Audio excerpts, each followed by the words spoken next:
Allies or Enemies by yknowjuniper. Chapter 28. Scar couldn't believe his ears. Within a second and 3 words, his entire life was altered for the worst. Not because he just realised Grian was an avian, not because Grian was Exelqua, or that he'd been romantically involved with the hero. Not that Grian was living in the Undercity and grew up abused and treated like a lab rat for an evil hybrid to experiment on, but because he didn't realise it all sooner. He always noticed the two were similar. He even told Grian that. He noticed so long ago and just now realised. Only when it was too late.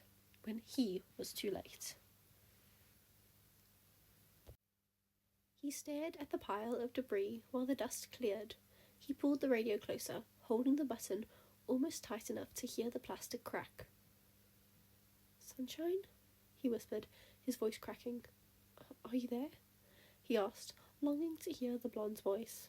He was frozen, unable to run forward. He wanted to dig Grian out, had to dig Grian out. All he could do was watch the officers around him casually dig. He needed him out of there. "Wait, I love you. Grian?" he asked quickly, eyes searching the pile as if it would give him a response. "Grian," Scar whispered again, waiting for a response that never came. His eyes frantically searched the pile again. "Please, I can't lose you," he told the blonde, his eyes watering behind the glasses Grian had given him. He felt a hand touch his shoulder. It's all he needed to break free. He took a step forward, the one step being all he needed to run. He ran like his life depended on it, stopping only when he looked at the pile of what remained in front of him. He stared at the complicated mess, hands hovering nervously. If he moved anything, it could hurt Grian more, scared to cause more of a mess. He set his palm over a broken pipe and lifted it, tossing it to the side. He dug his hands deep into the broken drywall of the building, pushing broken glass away with his feet. He sobbed as he dug, throwing debris to the side as he dug. He wanted Grian to be okay, needed Grian to be okay. "Hawkeye?" A voice, an officer behind him, hesitantly spoke. Scar kept digging, throwing rubble and carnage to the side. He couldn't stop now. Every second counted. "Maybe you should wait until reinforcements come." "Why?" Scar snapped, his arms not stopping. His hands threw more pieces aside, digging vigorously now. "Why would I wait?" he demanded to know. His hands ached from pulling rough-edged pieces out of the way. They ached to hold his love again, ached from throwing so much to the side. His eyes burned with frustration, tears coming down hard. Scar turned to the other officers, only stopping to look at the ones already taking their hats off to hold to their chest. They stopped digging. Scar's heart skipped a beat, knowing what they were all thinking. He swallowed, pointing to the pile. "Dig," he demanded, looking around to see the police force glancing at each other. He felt his face grow hot with frustration. He grit his teeth, letting out years' worth of anger. "I said dig, damn it! Call paramedics and do your fucking job. Dig for him!" He screamed, knowing he was being ruthless. He was shaking, adrenaline rushing to his head. He could hear his own heart beat in his ears as he turned back to start digging alongside the police force. Months' worth of regret flashed through his mind. Hugging Grian, being too hesitant to ask him sooner. They weren't even officially together. He regretted never asking. He didn't get to kiss Grian goodbye before he left for school. The last time he thought he saw Grian was him running away. Scar's hands ached, pulling at broken glass and drywall. He wiped the blood on his uniform and kept going. He'd find Grian eventually. He refused to give up. After 3 years of being in love with someone, Scar refused to give up now. He couldn't help but to think of Grian running away from him one last time. It made his chest ache to see the other run away so often. It seemed like all Grian did was run away. The light of his life, so busy on his feet. If he wasn't working, he was working his other job, designing buildings. If he wasn't doing that, he was with his family, being a superhero, a brother, a teacher. Scott wondered how Grian ever managed to make time for him. He lifted a support beam, eyes widening upon seeing the brightly coloured feathers. He threw the beam away, crouching on the ground within seconds. He could care less that his knees dug into broken glass and sharp drywall. Shaky hands hovered over the appendage, spotting the blood covering his love's beautiful feathers. "Sunshine," he whispered, inspecting the only thing he could see, part of his wing. He moved to sit up, glancing around. He didn't know what to lift, if he could lift anything. He raised a piece of drywall out of the way and managed to find Grian's messy mop of hair. He gasped, tears spilling from his eyes. He moved in quickly, reaching for his face. "Grian," he whispered again, touching his face. He swallowed, noticing the pool of blood surrounding his body. He felt sick seeing his lover in such a state. I'm going to get you out. Hold on," he begged, as if the other could even hear him. He inspected the beam impaling Grian's wing, covering his mouth. He thought of how to remove it, hesitant and fearful to make it worse. He shifted over his lover, standing over his waist. He was careful not to step on him, uncaring how much blood he got on himself. He eased the beam over, watching the avian's wing for a reaction. He managed to pull the metal beam out of the ground, dropping it on the other side of the pile. He tried his best to ignore the noise of blood being pressed into every surface around him. He crouched beside Grian, reaching out for the wing with a gaping hole in it. He reached down quickly, lifting Grian's head first. His mask had fallen off somewhere in the rubble, revealing his pale, blood-drained face. He covered his arm in blood upon lifting the blonde, nearly cringing at how warm it still was. He stared at the blonde's face, gently rubbing a thumb over his cheekbone. "I got you. Don't go just yet," he whispered, pulling Grian's head close to his chest. He pulled the injured mutant up further, sliding an arm under his back. He lifted him halfway into his lap before hooking an arm under his legs. He hated how limp he felt in his arms. He looked down at Grian's unconscious face, half covered in blood, as it rubbed off on his chest.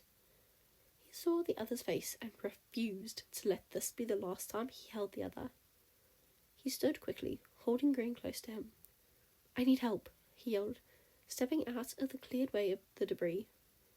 He ran to the clearing of the road, looking at any officer willing to help. Help him," he begged softly, seeing a handful of officers approach in caution. He was covered in blood. He felt it dripping down his chest and his arms. He tried to convince himself if Grian was still losing blood, it meant he still had blood to lose. It was logical, but it kept Scar somewhat grounded. Scar lowered Grian onto the ground, absolutely despising the way Grian didn't respond or move to being handled. He crouched on the ground with the blonde, reaching to push his bangs back. He looked so peaceful, so pale, so tired.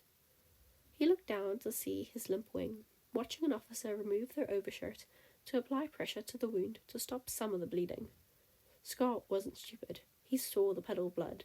Grian was covered. He was cold. He was so much smaller than Scar. At that moment, unconscious and quiet, Scar realized how tiny his lover really was, how much blood he could lose before bleeding out. Fear gripped Scar's heart as he gently ran his fingers through Grian's damp, bloody hair. His mind raced with thoughts of the potential, the possibility of losing him. Scar's gaze shifted back to the officer tending to the bleeding wing, their expression one of urgency and concern. The sight of the blood-soaked shirt and the pool of crimson beneath them made Scar's stomach churn. He didn't have much more blood to lose. He couldn't bear the thought of losing Grian, of never seeing that mischievous smile or hearing his infectious laughter again. He was obsessed with Grian's snort. His vulnerability became painfully apparent to himself. He yearned to hold him close, one last time. He felt powerless, unable to do anything but watch and hope that the medical attention would be enough to save Grian's life. As the seconds ticked by, Scar's grip on reality grew weaker. Time seemed to slow, elongating each passing moment, and his mind filled with a haunting silence. The gravity of the situation weighed heavily on him, his breathing shallow and rapid. He couldn't bear the thought of losing Grian, of a life without him by his side. He'd never see the blonde smile again. He'd never get to see Grian fly. He'd never even get to see Grian run away from him. Deep down, Scar knew that they had faced danger together many times before. The Undercity, machines sent by Doc himself, a warden. They had survived countless battles, but this felt different. This felt like the tipping point where everything finally came crashing down. The reality of Grian's frailty hit. The reality of Grian's frailty hit Scar hard. With a trembling hand, Scar caressed Grian's cheek, his touch shaky and jumpy against the blonde's cheek. He mentally promised to be there even in the worst of times if Grian would just wake up. Scar's heart ached, knowing that he couldn't bear this burden alone. If Grian could make it out alive, he would never leave his side again. He'd do anything to see Grian up and full of life again. The sound of sirens blared in the distance, growing louder with each passing moment. Help was on its way, but the minutes felt like hours, and Scott prayed that it wouldn't be too late. He clung to Grian's hand like a lifeline, trying to ignore the way his lifeless hand began to fade to a light purple. Scar leaned down, pressing his forehead against Grian's. "I love you, Grian. Please, don't leave me," he begged and pleaded to any voice that could hear him. He raised his head, staring down at the still unconscious blonde. "Please, I'll do anything," he whispered, hand coming up to clean off blood from Grian's cheek. "Do you hear me?" he asked in a whisper. The sound of the medical professionals rushing towards them broke through the haze of guilt lingering over Scar's shoulder. With a heavy heart, he reluctantly released Grian's hand and shifted back, allowing the medical team to do their work. He bit his bottom lip, worrying it between his teeth as he stood to give them more space. As he was carried away, Scar reached up to take the glasses Grian had given him off. He watched his love being carried for, trying to push the guilt and regret deep in his chest. He offhandedly noticed Doc, handcuffed and laying on his stomach on the ground. Scar felt his world collapsing around him. He watched Grian get taken into the ambulance, wanting nothing more than to follow and make sure he was alright. He was so weak, he needed to let them know how important he was. He needed to make sure they took good care of him. He despised Doc for doing this to Grian. He glared at the mutant on the ground, trying his best not to look at Grian's second blood pile. It made him sick to think all of this happened for no reason. Grian didn't deserve anything that happened to him. Doc put him through so much for no reason, and now he may even die for no good reason. Scar grit his teeth, marching his way up to where Doc had been laying. He came up to the mutant, not giving him a second to react, before kicking him as hard as he could. He didn't even care where the hit landed, because he was on top of Doc within seconds, throwing punch after punch into the other's face. He didn't stop when he felt blood start to cover his knuckles. He didn't stop when he heard Doc start crying. He didn't stop when he heard others start to yell at him. He didn't think to stop, not once. "He's dying! Grian is dying!" Scar yelled, slowing down only to grab the front of Doc's now blood-covered shirt. He pulled the mutant up and shook him, staring into his eyes. "He's dying because of you," Scar snarled out, fists tightening into the blood-soaked fabric. "This is your fault," Scar screamed. He saw the way Doc cowered under him. His face was riddled with guilt. Scott wanted to wipe that expression clean off his face. "You're a monster. You're lucky I don't kill you myself," Scott whispered, only for Doc to hear before shaking him. "It should be you bleeding out and dying right now. Grian didn't deserve this." Scar felt tears fall down his cheeks as he finally threw the other down, standing up. Scar looked around the street at the blood and destruction that littered the ground. It was all because of Doc's greed and ambition. He had betrayed them all, including Grian, who had done nothing wrong except doing what was best for his family. Scar stepped away from the mutant, pulling up his map on his sleeve. He needed to know what hospital Grian was being transported to. As Scar scanned the map, he couldn't help but feel a sense of dread. The city was in chaos, and the hospitals were overwhelmed with injured people. He knew that finding Grian wouldn't be an easy task, though he knew one person who might be able to help. He pulled up the list of emergency contacts within his arms device and found the person he needed. Finding Grian in the hospital would be no problem, although he might hate him for it. Grian would probably forgive him for getting Exuma involved.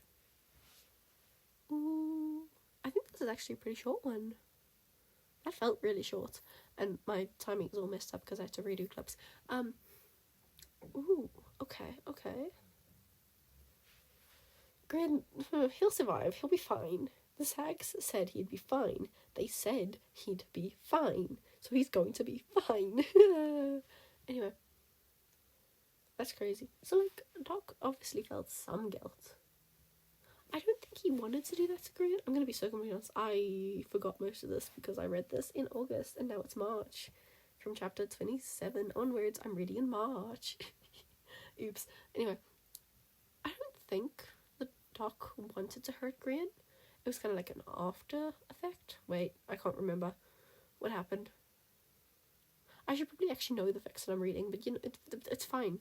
This is the only one that I accidentally spread over multiple times. I meant to finish it when I actually was in school and I didn't. Oops. And now we're coming to the end of the school year and I'm like, oh shoot. Anyway, still haven't finished this. No, but poor my guy Scar is going through it. Scar is going through it. I feel so bad for him. Anyway, tell me what you guys thought in the comments. And I'll see you in the next one. Bye-bye.